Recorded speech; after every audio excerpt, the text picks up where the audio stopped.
ի սկզբանե այնինչ որ սկսվեց եւ այնինչ որ կատարվում է մեր 34 տարվա պետության մեջ, հա, նոր անկախ պետության մասին է խոսքը, Հայաստանի Հանրապետության նման առիթ եւ նման իրավիճակում ոչ մեկս չենք հայտնվել եւ գնալ նման քայլերի եւ հայտարարել, որ ճանապարհին դեպի նպատակ գնալուց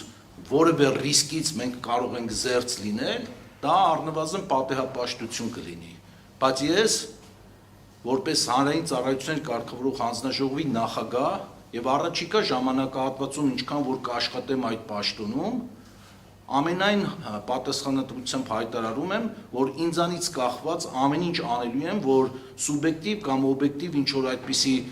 վայրի վերումների տուրբուլենտ ռեժիմների մեջ չընկնի երկիրը եւ եթե ես տեսնեի դրա, այսպես ասած, ռեալ հավանականությունը, ես ինքս էլ վերապահումով կմոտենայի այս հարցին եւ նման լուծումների չէի գնա ինքս իմ որոշման մեջ այսօր, բայց դրա հավանականությունը կա, բայց հավանականության տոկոսը համարում եմ կառավարելի ռիսկ։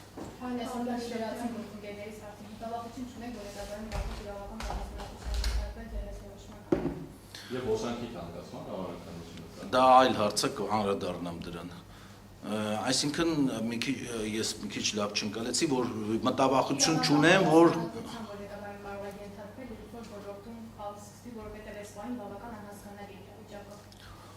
ոլորտում քաոս սկսվելը ինչով պետք է պայմանավորված լինի, նախ դա պետք է հասկանանք, եթե տեխնիկական խնդիրներ պետք է առաջանան, ես այդ մասով խնդրին արդեն պատասխանեցի հարցին, որ այդ ռիսկերը ես կառավարելի եմ համարում եւ բարեբախտաբար արդեն ըստ էության 4 ամիս է ճիշտ է դեռ հեծը գործում էր իր նախկին լիցենզիայի ուժով, բայց կառավարիչի ինստիտուտը ներդրված էր եւ այս 4 ամիսների ընթացքում որևէ մեկը չի կարող ֆիքսել կամ ապացուցել, որ այդ տեսեք նոր կառավարիչի նշանակմամբ հեծը ավելի վատ վիճակում հայտնվեց, մատակարարման եւ որակը կամ սպասարկման որակը ավելի է վատացել, բայց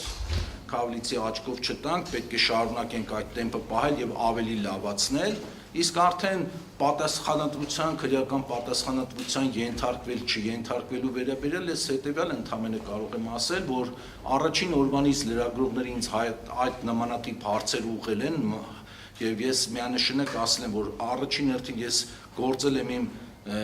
խղճի ներքո եւ իմ համոզմունքներից ելնելով, եթե ես չտեսնեի, որ կա օբյեկտիվ եւ սուր խնդիրներ այդ համակարգում, բնականաբար ինքնանպատակ որևէ նպատակ հայլի, հաճախ ինձ մեղադրում են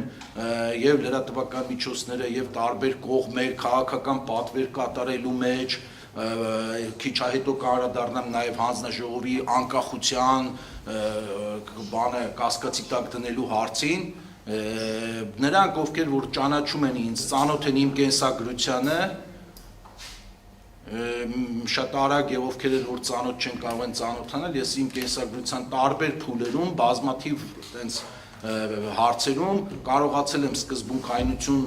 դրսևորել եւ ոչ միշտ է որ իմ սկզբունքայնությունը համընկել է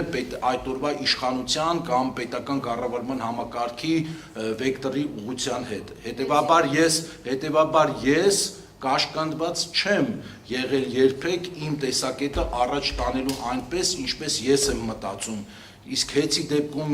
այդ նույն տրամաբանությամբ եմ գործել եւ տեսել եմ այնտեղ խնդիրներ հետեւաբար այդ խնդիրներից ելնելով է եղել իմ գործունեությունը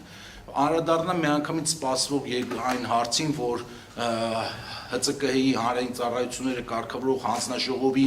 անկախության աստիճանը նվազեցվել է այս նոր էներգետիկայի մասին նոր օրենքի փոփոխությամբ եւ հանրային ծառայողի մասին օրենքի փոփոխությամբ դա իրապես այդպես չէ որովհետեւ օրենքով ինձ տրվել է վարույթ հարուցելու իրավասություն բայց ինչպես տեսակ կոլեգիալ մարմինը շարունակում է գործել եւ այսօրվա նիստը ամփոփվեց կոլեգիալության սկզբունքով որովհետև այսօր այս որոշումը չէին ունենա, եթե չքվեարկեին հանձնաժողովի մնացած անդամները։ անգամ դուք ականատես եղաք, որ հանձնաժողովի մեկ անդամ քվեարկեց իր համապատասխան դիրքորոշմամբ։ Հետևաբար խոսել ժողովրդավարության անկման, խոսել հանձնաժողովի անկախության աստիճանի նվազեցման, խոսել քաղաքական պատվերներ կատարելու մասին, դա առնվազն ես համարում եմ սխալ դիտարկում։